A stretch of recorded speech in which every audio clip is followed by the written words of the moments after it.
everyone, Alex Corey here with cultivatedchange.com. We are back with, in my opinion, one of the most important beginner workout videos in this series. That's the core. Probably the muscle everyone notices the most, the muscular group rather, whenever something is injured. This ties into your lower back. The core connects your leg musculature to your torso musculature. So everything in your hips, everything around the front, and everything around the lower back. There's probably 15 plus muscles in there, or muscle groups even. Everyone knows the basic ones. Everyone knows your abs and probably even your obliques, that V-taper.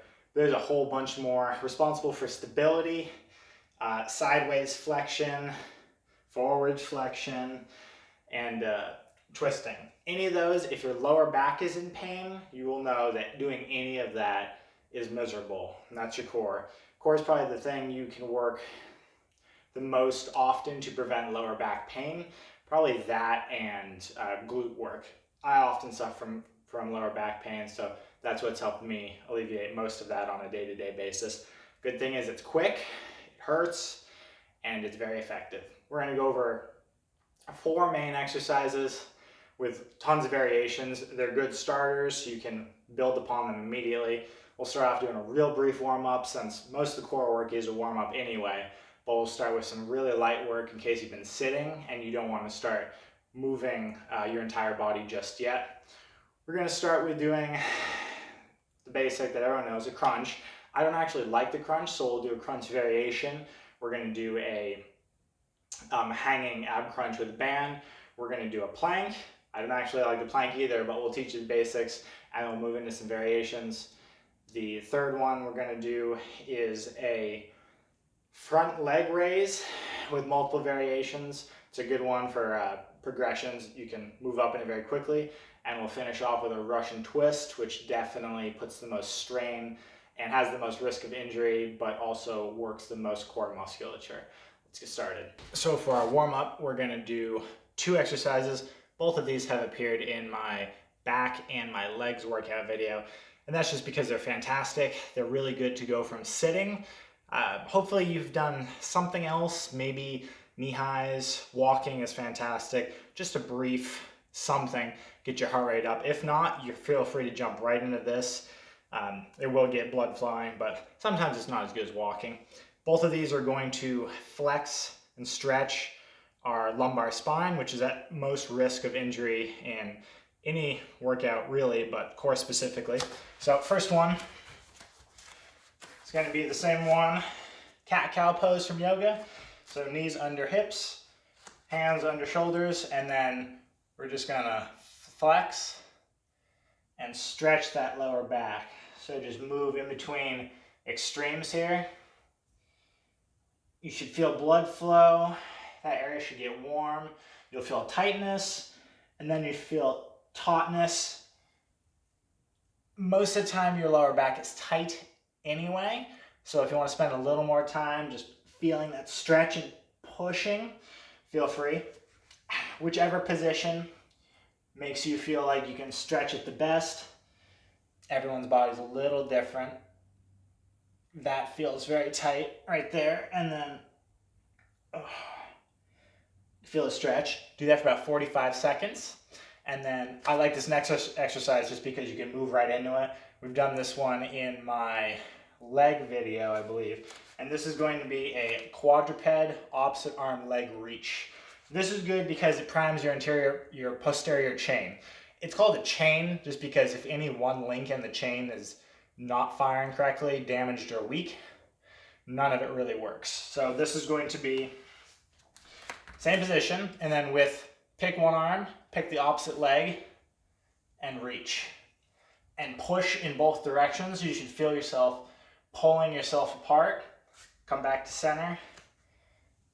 Same with the other side. So push your leg out, squeeze your butt, and push your arm out. You should feel pressure basically all throughout the back of your body. Shouldn't really be a lot of tension on your chest here, but you will feel in your shoulders, glutes, hamstrings, calves. Just make sure you're extending your entire body. And the goal is to not be putting a lot of tension on any of these joints. So just make sure you have it straight down. So just let your bones hold you like you would in yoga. You can do this as fast as you want or as slow as you want. You just want to feel limber. You want to feel your core bracing. And mostly you want to prime your butt. So your butt is, your glute is your counterbalance to the front of your core. So whenever someone says brace, usually that means brace here and squeeze your butt. Those two tight form stability for your entire body. So if you're lifting any real weight or just performing any exercise where you need to be stable, you want to have your butt squeezed a little bit and you want to have your belly squeezed a little bit. That just brings the center of gravity in, and there's quite a few muscles in your core. The main one is called your transverse abdominis. Its sole goal is to create intra-abdominal pressure, meaning it's not like your abs where each one is doing a specific thing. All it does is puts pressure on you and braces, just creates a rock of stability for you. That is the warm-up, and we'll move into the first real exercise. Okay, we are back with our first exercise. Have our trusty single-stranded broken band here from all of our other workouts. First exercise is the crunch. I absolutely hate the crunch because it doesn't work as many muscles as I would like it to, but it is a great beginner exercise to teach you. If you haven't done core work before, this will light your abs on fire for sure. And I mean your abs, so it's targeting specifically your rectus abdominis, that's your front abs, what everyone thinks when you say core. This is a replace for the crunch. My spine sticks out a little bit if I'm flexed, so it actually hurts when I'm doing a crunch a little bit, unless it's super padding on the ground, but I like this more because you can do a little more variation. So, band here, keep this here, like you would in the gym with the cable machine, and then start with your spine stretched. So the function of one of the functions of your core is to flex your spine. So this is a neutral spine, and this would be a flexed spine. So come back and stretch, flex down, contract, come back, stretch, flex down, contract. This is why I don't like it, just because I find it quite boring, but it is great to teach you because you can go as fast as you want. You can go with any variation you want. So for a step up, the next progression from this would be to introduce a twist and get some obliques in there. Obliques are starting to become responsible when you put some rotation. So twist to one side, center, twist to one side, center, twist and really feel your obliques contracting, twist the other side, twist the other side, and you can get as crazy with that as you want. With core, I like time over reps because you can do these with anything, with a band, with body weight, with a machine.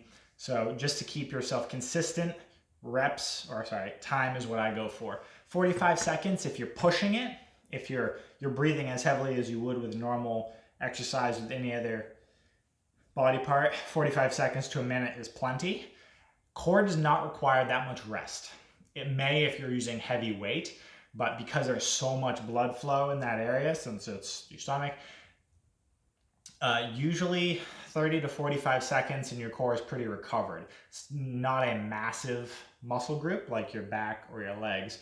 So usually 45 seconds rest is enough for you to still your energy comes back, but everything is still limber and warm in that area, definitely. That we'll start with, like I said, beginner. Just do straight up and down to get the motion. Intermediate, you can start dipping on either side and get some obliques in there. And that is the extension of the warm-up just because it focuses just on one motion, one plane of motion, spinal flexion. Next, we'll move into a little more variation. Next exercise is going to be one I'm sure you've seen and many a challenge has been made for. That's the plank. This is also one of my least favorite, again, just because I get bored. It's not boring per se, it just doesn't have a lot of movement in it in the beginning stages. You can definitely introduce some movement into it, but this is great for whole body stability. So it's great just to teach you how to keep everything tight. It does work all of your core musculature. So the traditional plank is going to start like this. Come this way for you. So your butt should be squeezed to brace your legs into your core. You don't want to sag like this. You want it like that. So things should feel comfortable. You shouldn't feel strain on your lower back like that. Shouldn't be up here. Should be comfortable. You're resting elbows under shoulders, so straight down. And you're just going to stay here. And you can hold this for as long as you want. Again, 45 seconds is a great benchmark. You can get as interesting as you want with this. So a lot of people, you can sway back and forth just to introduce some variation. You can do work with your legs. You can do these.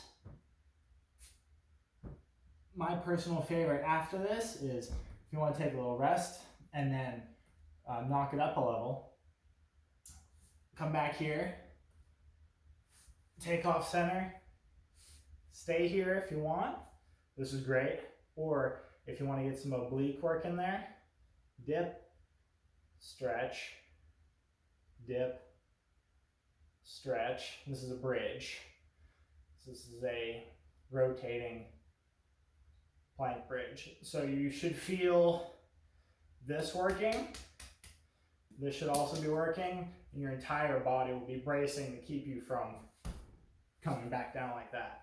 So, and up, and then switch sides.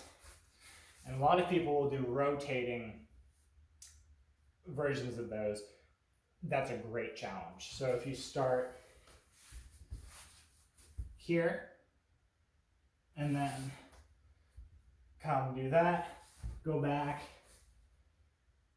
other side, back, other side, and the goal is basically just not to fall onto the ground.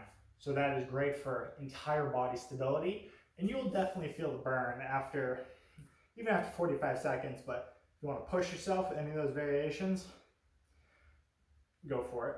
The next exercises will be more targeted and will get a little heavier.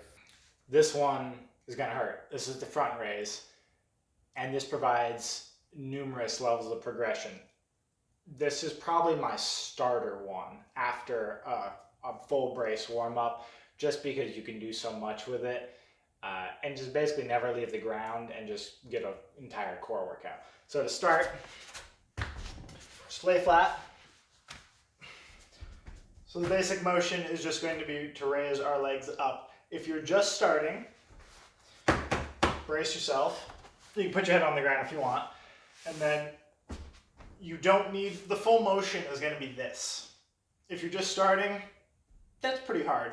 So you can start just by using your knees, just doing that. Just to train the lower part of your rectus abdominis. Just starting, keep your feet on the floor and just do this to train, but make sure you're holding it here. So that should be flexing the entire time. If you want to make it harder, extend your legs out, let them rest, come back up, let them rest, come back up, let them rest. If you want to make it harder, full leg out, and then low back down. Just like that.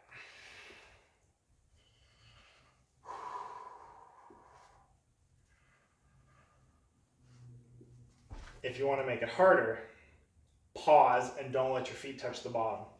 So up, slow back down, don't let them touch, up, slow back down, don't let them touch, back up, slow back down.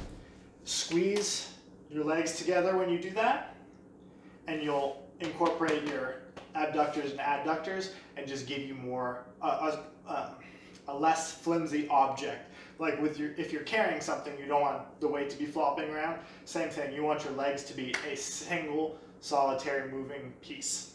So you don't have to worry about balance. Now, if you want to make that even harder, the way to do that is to do a windmill. So this is the top of this exercise that I will do because it's the hardest. So start normally. Don't let them touch. Back up. Don't let them touch. Back up. Oh. So the only thing that should be moving is your pelvis. You should not be fully turning. Your torso shouldn't be moving. Your torso should be taut. The only thing pivoting is going to be the angle of your hips. Do it again. So one side, back up, other side. So you'll feel this all up here and here because everything's got a brace. And do that again. 45 seconds if you're doing that, plenty. You can do that for as many times as you want.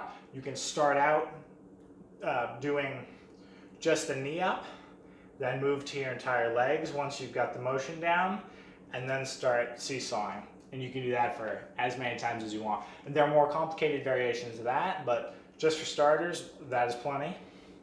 And then we'll move on to our finisher, the hardest one, that is a burnout for sure. Finishing exercise, and this will be plenty for beginner work. This is the Russian twist.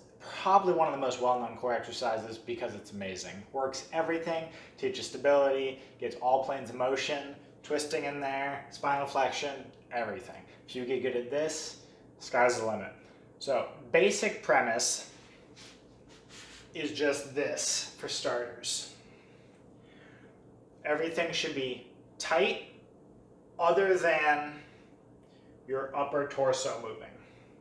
And you should feel a shift in between. The tautness will shift side to side as you shift. If you master this, just body weight motion, because you're going to hold yourself at a 45-degree angle. You're not up straight like this. The further back you go, the harder this becomes. And if you're just starting, 45-degree angle from your butt, holding yourself for 45 seconds will be plenty. If you want to make it harder, either go back more or get some weight that's central. So dumbbells don't work as well for this because the weight is spread out. You need a handle to hold. I just have this kettlebell. This is probably maybe 20 pounds. But if you want to, before even that, if you want to make it harder, lift your feet off the ground and do it. And you will sway a little bit because your body has to keep a center of gravity. So as you twist here, your legs will move there a little bit just so your butt stays centered. And do that. That's plenty hard too. If you get bored of that and you want to progress, so for an intermediate, or this would probably be advanced. Real advanced would be on a yoga ball, but not necessary. So I got this. So one step above that would be to do this with weight, with your feet on the ground, and just really make sure you feel the contraction here. The point isn't just to move. The point is hold it here and you'll feel your entire side tense. Hold it and then gradually shift and hold it. You should feel the tension moving across your core. If you want to make it harder, hold it further out. That's more of a shoulder and arm workout for sure, but the center of gravity is now further away from you, so everything has to strain to keep balanced.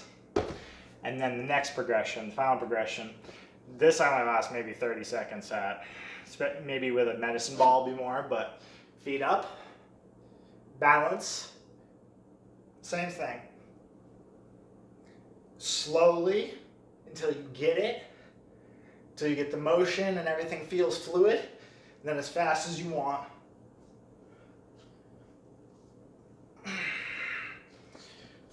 And if everything's not on fire after that, we need to get you some heavier weights.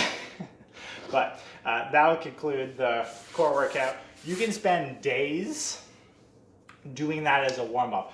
Core is usually my warm-up for any exercise, any day. I will do at least 2 of those to warm up, just because it primes your entire body. Your entire body is tense.